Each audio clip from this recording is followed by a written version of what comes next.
Today, on Be Something Wonderful, how fulfillment closes the manifestation gap.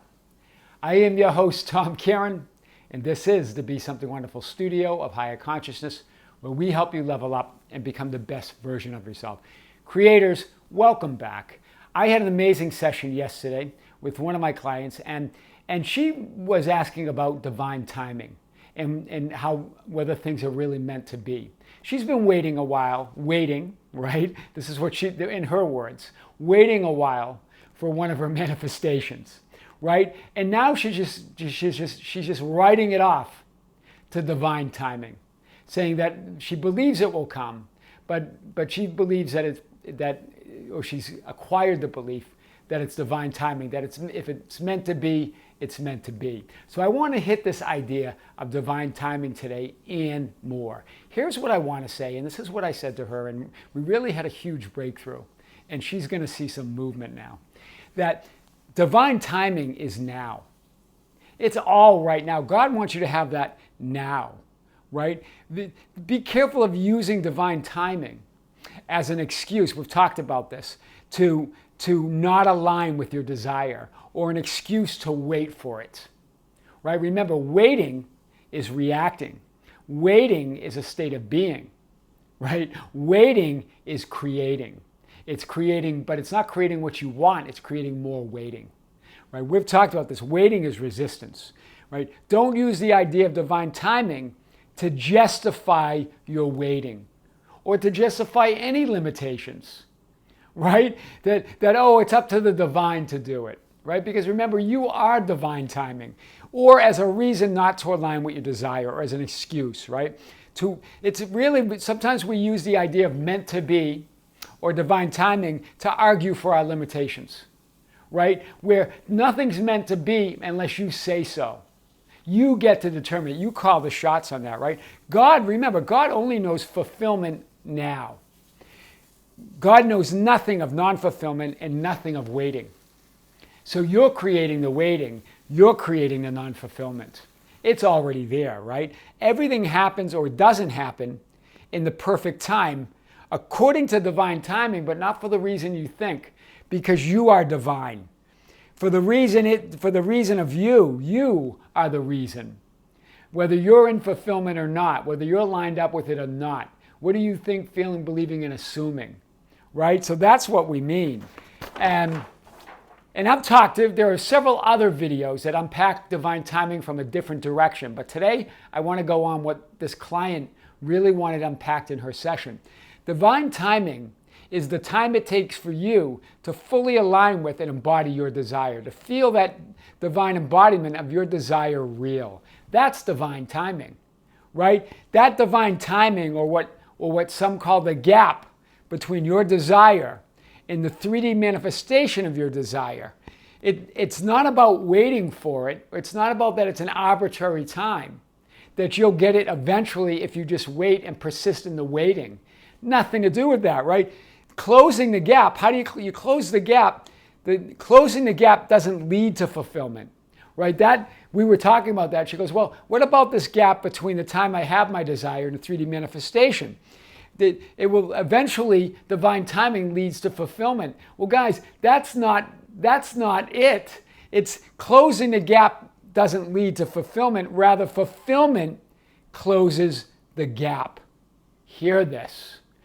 Fulfillment is what closes the gap. The gap's not going to close by itself in some arbitrary divine timing, right? Closing the gap doesn't lead to fulfillment. In other words, you've got to be fulfilled. That will lead to the 3D manifestation of your desire, right? So closing the gap doesn't lead to fulfillment. Rather, fulfillment closes the gap. Fulfillment is divine. That's why it hasn't happened. You're defining fulfillment as the manifestation in 3D and not feeling the fulfillment now, not feeling it within, not creating that state, right? You just get to experience the fulfillment all over again as it manifests in 3D. But closing the gap doesn't lead to fulfillment. Rather, fulfillment closes the gap. Fulfillment is divine, right? Staring at the gap, complaining about the gap, resisting the gap Using the gap as an excuse not to allow and receive your desires, or calling it divine timing, or calling it meant to be, only makes the gap bigger. And your 3D manifestation is always in the future, right? Waiting and expecting it in the future keeps it in the future. That's the first point I want to make. So remember, when you're persisting in wish fulfilled, you're not waiting for anything. Waiting is resistance, right? Waiting is creating a state of being or a state of reality of waiting. Persistence is the faith that it's done for you, through you, and as you. That's what persistence is. It's faith that it's done for you, through you, and as you, right? This is what Scripture says. For him and through him and to him are all things, right? It shall be done to you according to your faith. Faith is great. Your faith is great. This is what Jesus said to one woman. Oh, it shall be, your faith is great. It shall be done for you as you wish. All of these are talking about faith. What is faith, though? That's persistence. Persistence in your wish fulfilled, knowing it's already done. And so it will be added on to you. It's done in your faith in it. That's what persistence. Your attention and focus on when, how, and where it will manifest collapses the wave of infinite possibilities and limits the path of least resistance and when, how, and where infinity has it done for you. Hear it, it's done for you. But if your attention is on when or how or where it will manifest, but a lot of times we get caught up in when mostly, it collapses the wave of infinite possibilities. You're narrowing how infinity can bring it to you. You're narrowing the path of least resistance. And the when, how, and where of infinity has it done for you. You're limiting it all. Wow. Very powerful. So infinity can only create and manifest your desires within the context of what you believe to be true about yourself in the world. That's faith, right? So your faith is what you believe about yourself in the world, right? And God can only do it according to your faith, according to the context you're providing, right? So waiting is creating, waiting is reacting, waiting is resistance. We've talked about that in many videos. Instead, persist in the faith it's done and it's already yours. That's alignment, right? That's what we mean by persisting. It's persisting in the faith that it's done. It's not persisting until you get to fulfillment. Persistence is fulfillment. Persistence is faith. Faith is fulfillment. It's all one. That's the key to. So what's the key? What's the real key to manifesting anything? Being the person or identity or concept for whom the desired reality is already real. It's the key in everything. It's faith in yourself, faith in your identity, right? It's not hoping that the universe will bring it to you, or it's not you looking at reality or even the universe as the source of your desires, right? That's what keeps us waiting. That's why we sometimes use divine timing or it's meant to be. Thinking that it's outside of us, the power is outside of us, and God or the universe or reality will bring it to us in the divine time, if it's meant to be. None of that's true. You are the source. You decide the time. You decide it all, right? And how do you do it? By what you're thinking, feeling, assuming, and being. Because it's not about time. Remember, infinity knows nothing about time. It's about intensity. Intensity of your state of being. So, waiting for it, chasing it, wanting it, needing it, craving it, implies non-fulfillment. It assumes your desires and wishes are not already fulfilled. It assumes non-fulfillment. Hear this. If you're in any of that, you're implying non-fulfillment. You're not persisting in faith. You're persisting in fear.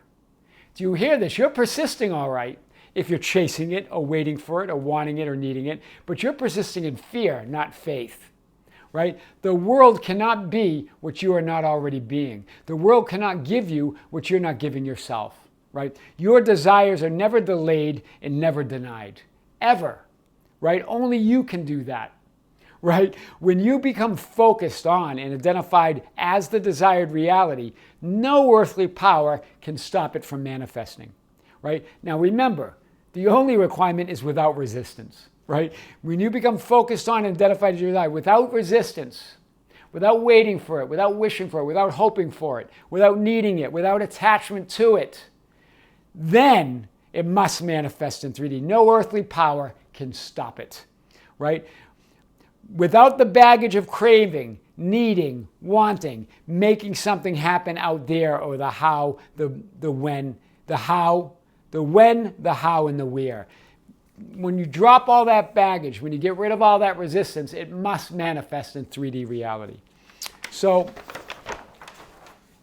make the processes and techniques carefree in a fun way to enjoy the feeling of what you already became and already created within.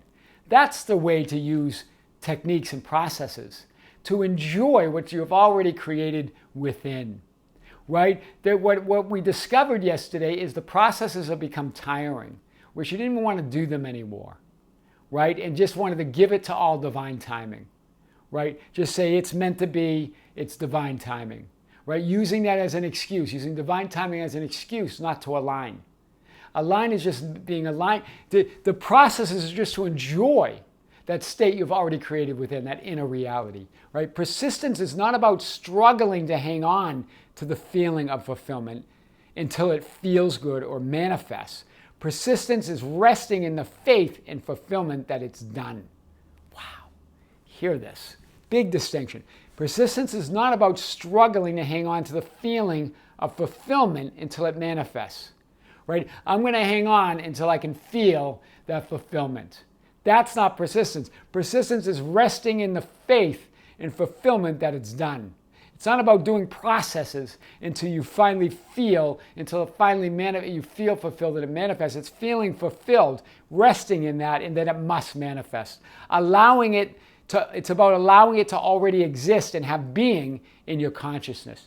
So much so that the 3D manifestation is taken for granted. Do you hear this? Allowing it to already exist and have being in your consciousness. In Him we have our being, right? So much so that the 3D manifestation is just taken for granted. Remember, life and manifestations happen when you're busy being carefree, loving life, and having fun. So one of the things that we're discovering a lot is they're just not having fun. Right? It's about having fun. You forgot that it's about being carefree. It's about having a light touch. It's about loving life. And we're taking it all so seriously. That's what it means by persisting is not persisting and being so serious about it and grabbing onto those processes until something happens. That keeps you from it. It's resting in the faith and fulfillment that it's done within you, and that it must manifest in 3D reality. So have fun, have a light touch, start enjoying it, resting in that fulfillment. That is how fulfillment closes the manifestation gap. I am your host, Tom Caron, and this is the Be Something Wonderful studio of higher consciousness, where we help you level up and become the best version of yourself. Don't forget to subscribe, hit the notification button, like and share our videos. That's how we get our message out. You can follow us on Facebook at Be Something Wonderful. We have a group called the Be Something Wonderful Ambassadors. It's facebook.com/groups/Be Something Wonderful. You can follow us. You can join us there. It's an open group. Follow us on Instagram and Twitter at Tom Caron, or our website at tomcaron.com or BeSomethingWonderful.com. Until next time, with great love, with great light, and infinite gratitude, this is Tom. See you soon.